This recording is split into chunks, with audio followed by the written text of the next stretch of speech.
नमस्कार. मनाविरुद्ध झालेले लग्न भाग 51 आज आपण पाहणार आहोत. पण त्या अगोदर सर्व प्रेक्षक व्ह्युअर्स तुम्हाला एक विनंती आहे. जर कथा आवडली असेल तर चॅनलला नक्की सबस्क्राईब करा, जेणेकरून आपला रेशो हा लवकर कंप्लीट होईल.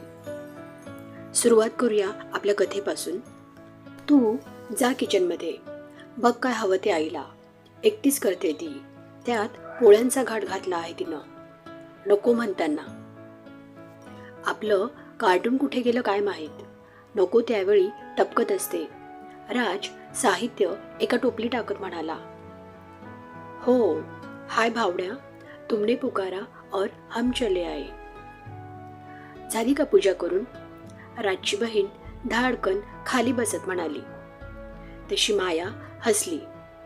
तुमचं चालू द्या, मी आलीच. म्हणून सुई टोचलेला बोट तोंडात घालून ती किचनमध्ये निघाली. नुसती येऊन काय फायदा, चल हार बनवायला घे, राज म्हणाला. पण तू बनव, मी हवं तर लावते, असं म्हटल्यावर तो समोरून उचलून बाहेर अंगणात घेऊन गेला आणि स्वतः बनवायला सुरुवात केली. सर्व बनवून झालं आणि त्याने दरवाजाला हार अडकवला. बहिणीने काही हार देव्हारात नेऊन दिले. विष्णूरावांना तोच शेजारची मुलं आली एकदम घोळका करून. राजदादा, आम्ही तुमच्या टेरेसवर पतंग उडवू का? मनीषा काकू उडवू नाही देत. एक छोटासा मुलगा त्याला विनवणी करू लागला. तसं त्याने होकार दिला.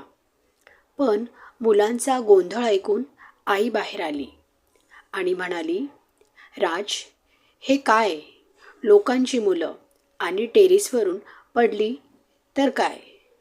नको ते झंझट. नको पोरांनो, निघा इथून.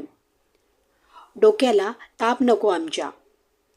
अंगणात उडवा वाटलं तर पतंग, टेरेसवर नको. मनीषा ओरडली. तसेच सगळे मुलं छोटेसे तोंड करून राजकडे आशेने बघू लागली. सगळे छोटेसे तोंड करून राजकडे आशेने बघत राहिले. आई खेळू दे त्यांना, आपल्याकडे टेरेस आहे म्हणून येतात ना, नाहीतर कशाला आली असती ती. वाटल्यास मी जातो त्यांच्यासोबत, मी घेईल काळजी, तू नको टेन्शन घेऊ. राज समजावणीच्या स्वरात म्हणाला.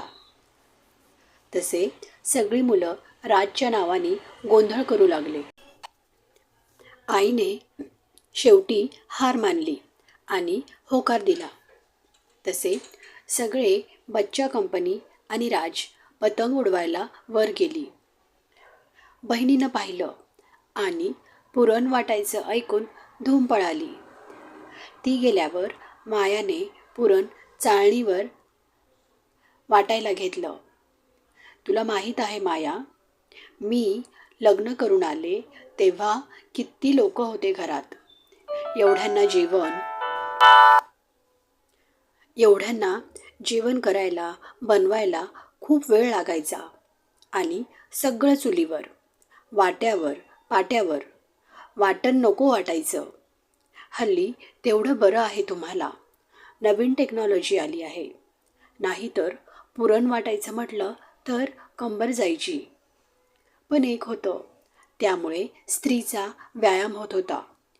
चुलीवर भाकरी करायला बसले की पोट आत दाबलं जायचं.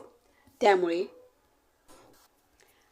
तिला कधीच डाएटिंग व्यायाम करायची गरज नव्हती. हल्ली या नवीन तंत्रज्ञानामुळे अगडबम झालेली सर्व आणि ते पचवायला व्यायाम. मनीषा आपल्या वेळच्या गोष्टी मनमोकळ्या सांगत होती आणि माया ऐकत होती. आज त्या दोघी खूप मनमोकळ्या बोलत होत्या आणि माया पण आता अवघडलेपणा कमी करत बोलत होती. मायाचं पुरण झालं. ती मसाला करायला घेत होती, मिक्सरवर करत होती. तोच नणंद आली. वहिनी चल ना, चल ठेवते आणि माझ्यासोबत चल. आई, मी वहिनीला घेऊन वर जाते, पतंग उडवायला. मायाच्या हातातलं काढून बाजूला ठेवत ती म्हणाली, काय ग, तू तर काम करत नाही आणि करणाऱ्याला पण करू देत नाहीस. करते ना ती मदत मला, मग मी एकटी केव्हापर्यंत करू. तू जा, तिला थांबू दे. आणि ऐक, तुलाही समजायला पाहिजे आता, लग्नाची झालीस, जरा लक्ष घालत जा. कितीही शिकलीस तरी स्वयंपाक करायला आलं पाहिजे स्त्रीला. मनीषा नाराज होऊन म्हणाली आणि त्यांच्या चेहऱ्यावरचा रंग मायाने हेरला. पुढील भाग ऐकण्यासाठी चॅनलला नक्की सबस्क्राईब करा. भेटूया नवीन अशा भागासह. तोपर्यंत धन्यवाद.